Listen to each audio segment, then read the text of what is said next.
Welcome to Action Research Lesson 3.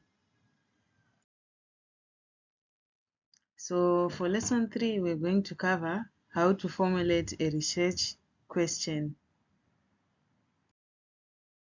So contents of the lesson will consist of what is a hypothesis, things to consider before writing the hypothesis, types of hypothesis, what is a research question, why a research question is important, where can a researcher get research questions, classifications of research questions, features of a research question, questions to ask yourself while writing a research question, types of research questions, and then how to write a research question and example of a research question.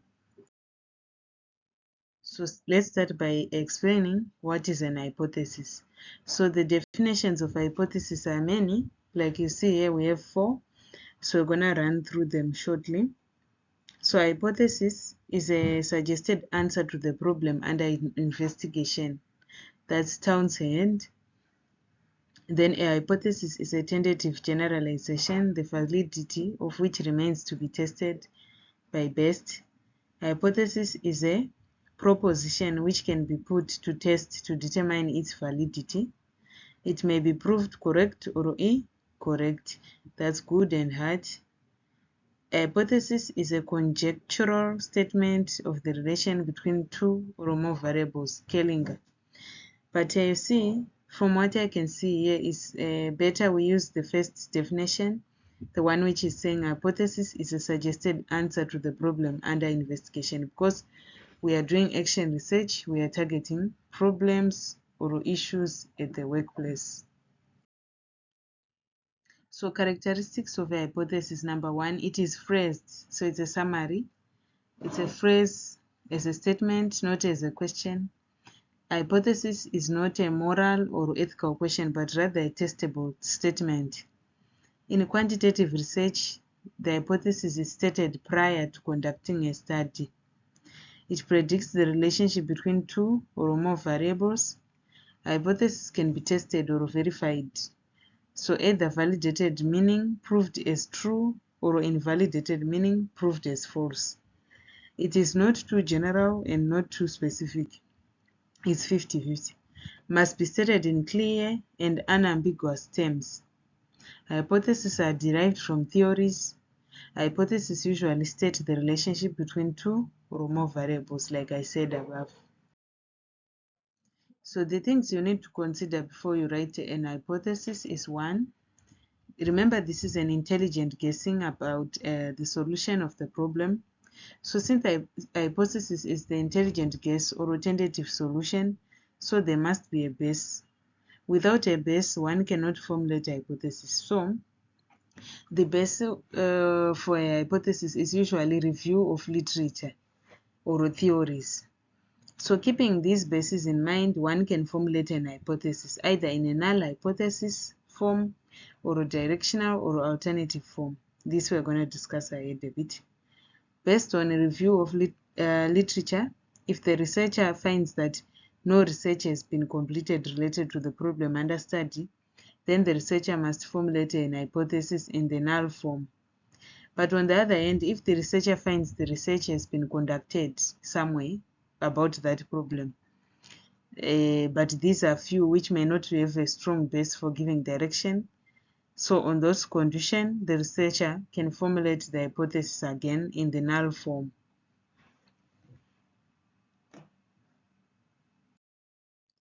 So further, if large numbers of research have been conducted relating to that problem, let's say you've identified a problem and then you find there are so many papers written about that problem, then on analyzing the findings, one comes to know that 80% of the research give one direction, 5% gives another direction, and 15% gives a different one.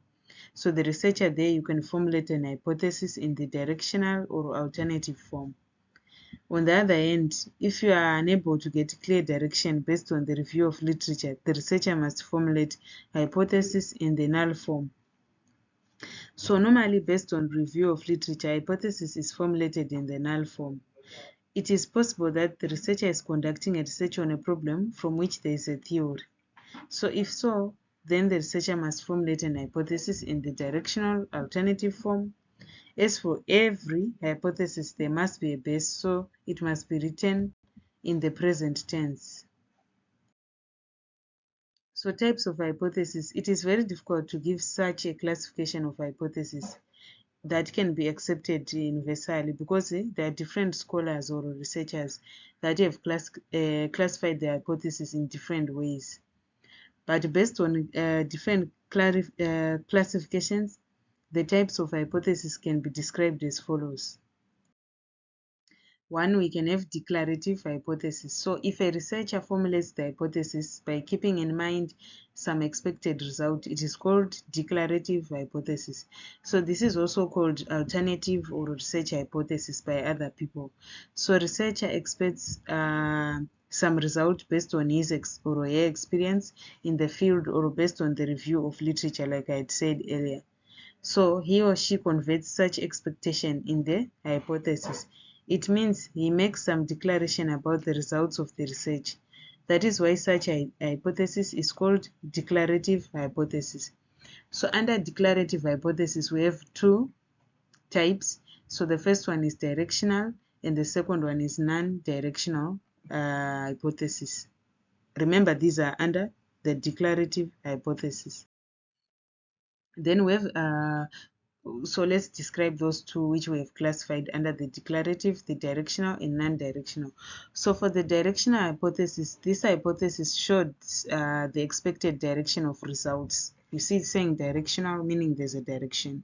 So you expect a direction of the results. For example, the teaching aptitude of male student teachers is better than that of female student teacher. So already this statement is showing you a direction, like, okay, it's saying males teachers are better than female teachers. So it's an hypothesis of directional type.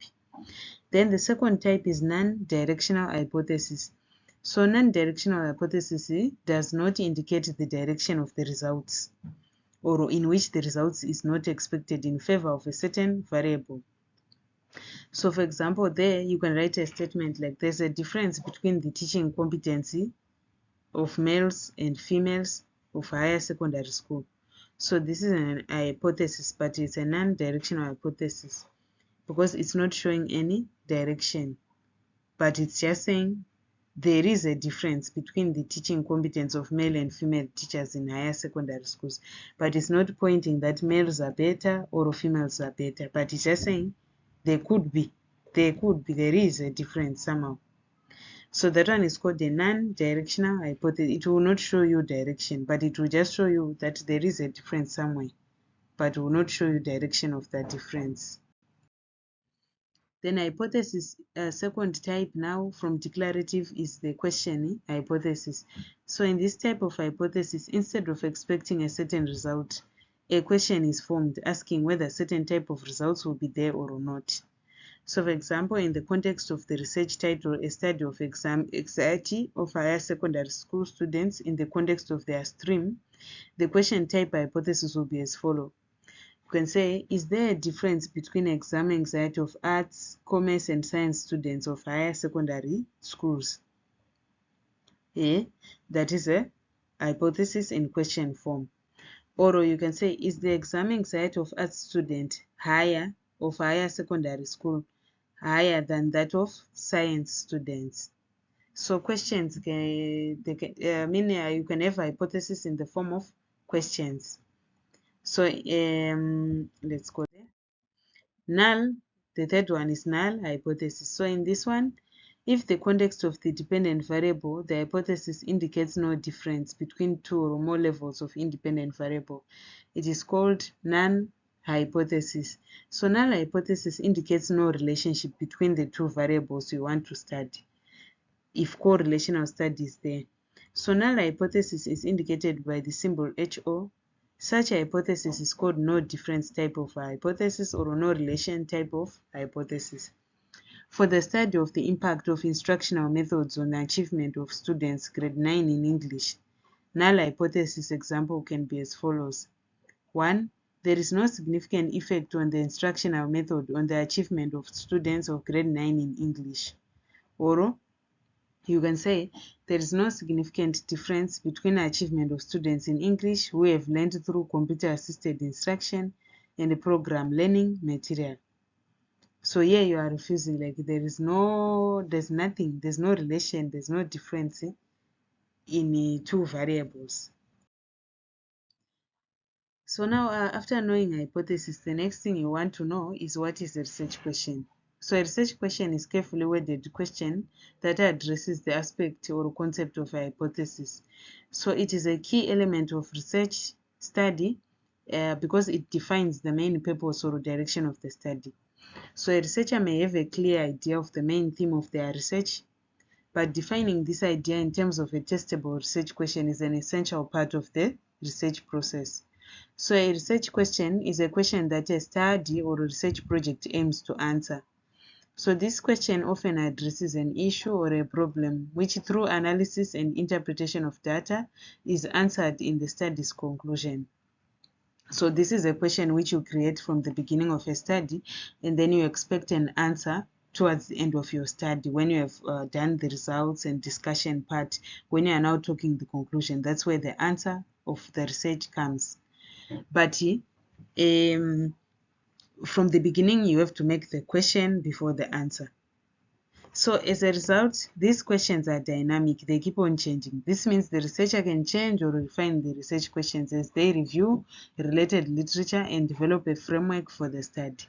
While many research projects focus on a single research question, larger projects often use more than one research question. So it's possible that you can have one research question and sometimes you can have more numbers of research questions depending on the type of research you want to do. So why do we need research questions? Why are they important in a research? So the primary importance of developing a research question is that it narrows down a broad topic of interest into a specific area of study. So it becomes much easier for you to know what you are supposed to collect data on. Because you see, if your research questions are too broad, it will be hard to collect data because you are not focused, you are general, you are just the data you want to collect is haphazard, it's not organized, right? But then when you make a research question, it makes your data kind of organized. Even when you go out to collect, it becomes easier to know what are you going to collect for data collection. So research questions along with hypotheses also serve as a guiding framework for research. And these questions also specifically reveal the boundaries of the study. So you don't want to study everything in the world, but then you want to be focused on a certain area, a certain type of people, a certain type of maybe field, a certain type of age group, a certain type of maybe conditions, a certain type of issues. You don't want to study all the issues at once. So these questions, they reveal the boundary of your study, set your limits, and ensure cohesion of your information. So it forms a backbone of a good research, which is in turn vital in unraveling mysteries of nature and giving insight into a problem. So research question identifies the problem to be studied and guides to methodology. So once you make a research question, it even gives you an idea of how your study design is going to be, and then how you are going to do your data collection, sample size, and so forth. So it leads to building up an appropriate hypothesis as well as a study plan. Research question aims to explore an existing uncertainty in an area of concern and points to a need for deliberate investigation. So a good research question helps support a focused arguable thesis and construction of a logical argument. Right, so now we have known why a research question is important. So where can a researcher get research questions? So you can ask yourself, where can I get those research questions? So researchers do not simply make up research questions, but rather identify research questions from different sources. For example, number one, you can use your practical experience. So practitioners working in different settings may be inspired to take up research on a particular issue or a problem that concerns them. The research question may emerge from their daily work, right? Maybe if you're a teacher, your research questions come in your teaching experiences. If you're an ACT officer, your research questions come from your ICT experience, and so forth. It depends on the field or place of work where you work at or where you study at. So for example, a teacher or a social worker working in a preschool setting may decide to study the impact of preschool program on children's primary school achievement. So alternatively, another social worker working on vocational training programs may want to check if the program was successful in ensuring that the trained youth found employment. So therefore, you can create research question from real life work situations, right? This is another way, your practical experience. Then you can also create research question from literature review. So this is a good source for research questions. A literature review involves critical appraisal of the concerned literature on a said topic. So while you review literature, you are reading different papers on Google or in the library, a researcher is a good opportunity to examine previously conducted research on a given subject in order to understand the findings, the limitations, or any emerging trends. So this process can give the researcher a good idea of which questions were asked in the past or which issues remained unanswered or unexplored. So for example, while reading the literature, a reviewer may find that little research has been existing about children's perceptions of domestic violence. So the researcher can then choose this topic for a research study and draft a research question. So a review of literature may help uncover untested theories, uncovered research questions, which can provide good opportunity to identify your own research questions.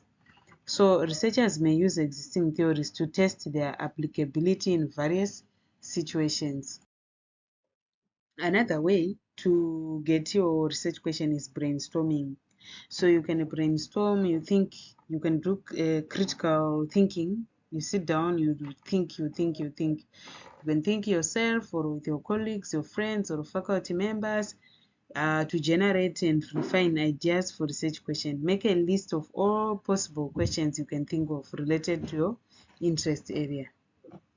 So remember, for research questions, you can get them 1 from your practical experience, 2 from review of literature, 3 from brainstorming yourself or with your colleagues. So how do we classify the research questions? So there are different categories of how research questions can be classified. So first of all, they can be classified as quantitative, dealing with numbers, qualitative, dealing with names, dealing with perceptions, and can also be mixed methods, right? So there are other classifications again which are not based on quantitative, qualitative, or mixed methods. Like this, research questions can be descriptive.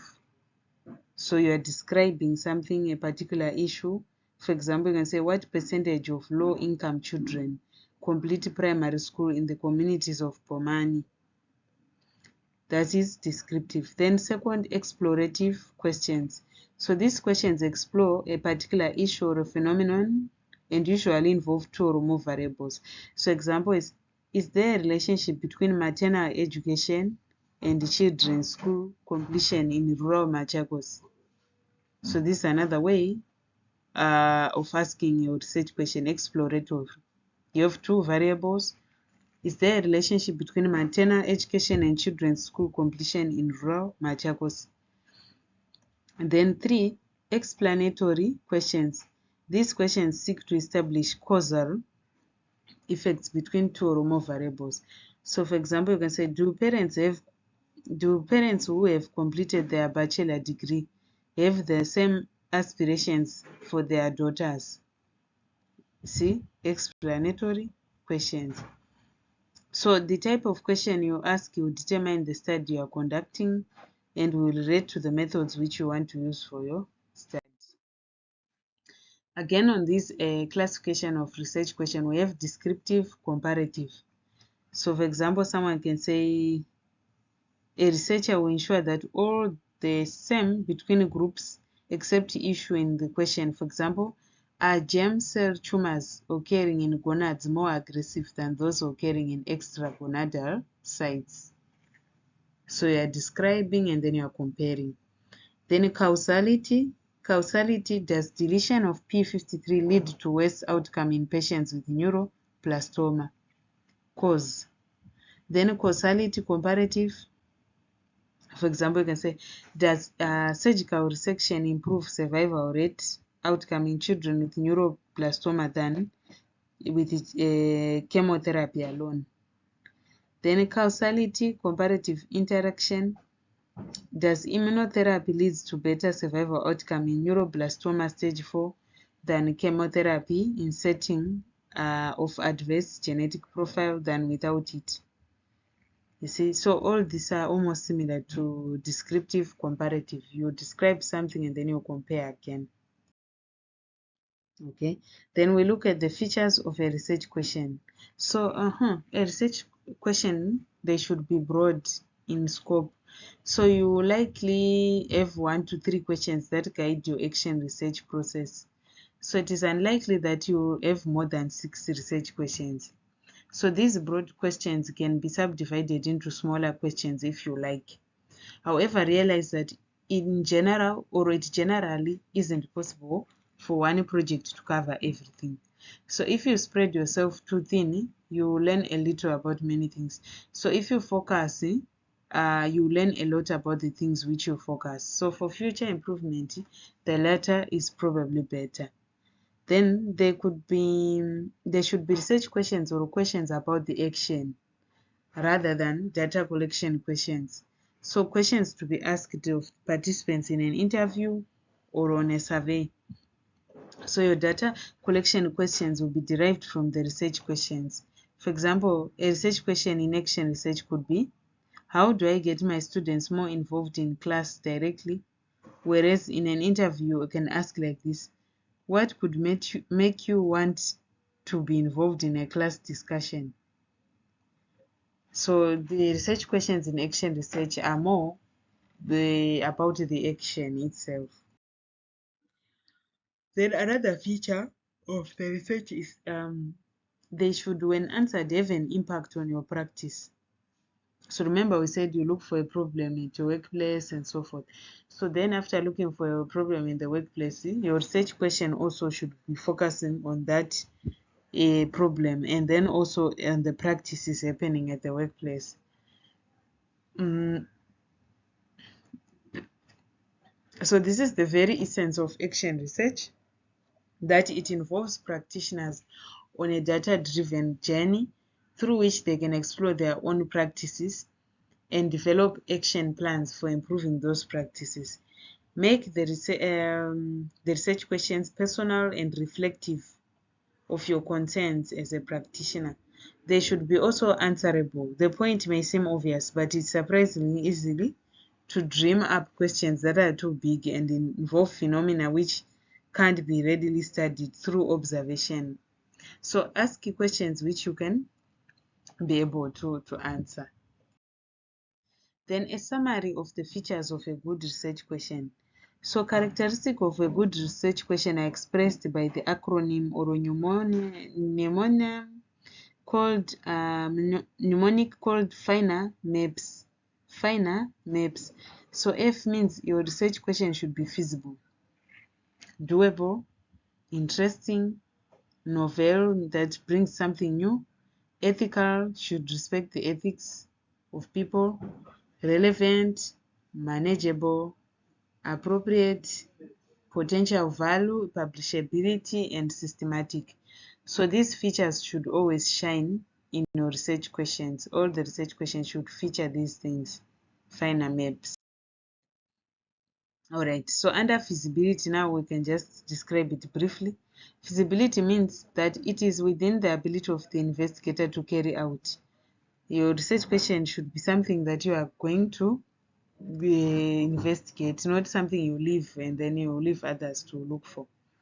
So make sure it's something which you can go and investigate. It should be backed by an appropriate number of subjects and methodology, time and funds to reach the conclusion. So you need to be realistic about your problem, right? That's feasibility. Then interesting.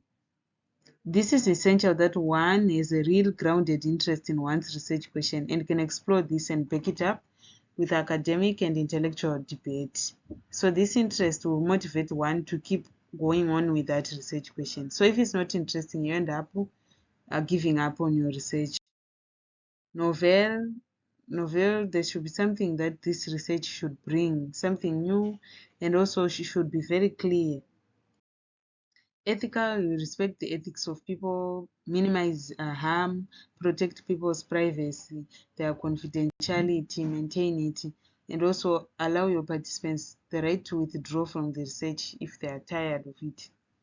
So the research question should be ethical. Relevant, you need to be with the time, you need to check it, what's going on, the current trends, and then you match your research question to the current trends. Avoid deceptive research questions. Then manageable. That manageability is the same as feasibility. So make sure your research question is something that you can do. Appropriate. That means you should be logical, scientifically based for the community and institution. Make sure it's something which is really appropriate for that population you are studying. Potential value and publishable. You want also a research question which can lead you to publish your paper and inform others. Systematic, the research question should allow you to be able to, like, to do a study design, study methodology, and so forth. And then research is structured with specified steps to be taken in a specified sequence in accordance with well-defined set of rules. So your research question should be able to accommodate the systematic nature of research. Then how do you create a research question which is good? So first of all, begin by identifying a broader subject of interest. Do literature review on a general topic to find out what research has already been done and what literature already exists. What do you still need to know? What are the implied questions? The need to know about a problem will lead to few implied questions. So each general question should lead to more specific questions. Narrow the scope and focus of the research. So once the question has been framed, one should evaluate it. This makes you realize if this would be effective for research questions or maybe fewer research questions. For more research questions or fewer research questions. Tips for writing good research questions. So remember, the research question is just a question also. Therefore, do not draft it as a statement. Then ensure that your question is specific. If the question is too broad, it may confuse and may contain other questions within it. If the question is too narrow, it can be answered in a simple sentence. So both these type of questions are not appropriate research questions. So make sure that the question is practical and can be investigated empirically. It may not be possible to investigate some questions. Make sure your questions relate one variable to another because that is what your study will test. Be sure to conduct a thorough literature review because this process can help you in deciding and framing good research questions. Articulate or say your research question clearly and make sure the terms are well defined. For example, instead of saying, how does teacher training influence students? It might be better to say, how does a teacher training influence student performance in annual exams? So be sure to specify the population of your study in your research question. For example, instead of saying preschoolers, it would be more appropriate to be specific and state 3 to 5-year-old children. Make sure your question is interesting. Frame your question in a provocative way. For example, why has the incidence of smoking increased even though frequency of anti-smoking campaigns have increased? Limit your variables. Too many variables may result in a study that is too large or complicated. So keep your research questions objective. Your question should avoid value judgments. For example, it could be wrong to state a question like, does the bad habit of smoking cause lung cancer? So don't ask that way. Make sure your questions are ethical also. For example, it might be feasible to do a study with sexual abuse victims, but it may not be ethical to do so if the study is going to raise painful memory experiences. So when these are things you need to check up, like when you have written your research questions, ask yourself questions like this. Is my research question clear? Is my research question focused? Is my research question complex? Is my research one of that is gives interest to the reader? Is my research question researchable? Is my research question measurable? Is my research question too broad or too narrow? Those are the questions you need to ask yourself. So types of research questions you can ask in action research are these examples. Like quantitative research questions are those that ask about quantitative variables and require numerical data. So some of the quantitative action research questions could be: 1. Do the final scores improve after intervention? Are grades of those students exposed to the intervention higher than those who were not? See. Then qualitative research questions are those that ask descriptions and narratives. So some of the action research questions examples are: how does parental involvement affect students' attitude towards school? In what ways or does the intervention help students understand the lesson better? And of course, these are examples of a research question coming together with its hypothesis. So a research question would be: how do group activities help students develop social skills? Then the hypothesis would be: group work helps develop friends, cooperation, and empathy among learners. So that is the hypothesis, and then the research question is that one. So you see in this image now, there are so many examples of teacher action research questions which you can try. So you can read some of them, like what happens to the quality of student writing when we implement peer editing throughout the 9th grade English class? How does the use of computer affect student writing process in our 4th grade classrooms? So and so forth. You can have some time, you look at this, you look at some of these questions, you read them, and they can also help you to make your own action research questions in your workplace. So these are some of the references you can check. But after this lesson, you need to write your assignment. You shall find a link which leads you to the assignment, and then you can do your assignment. So thank you for participating, and also thank you for listening. We meet again next time for lesson number 4. Bye.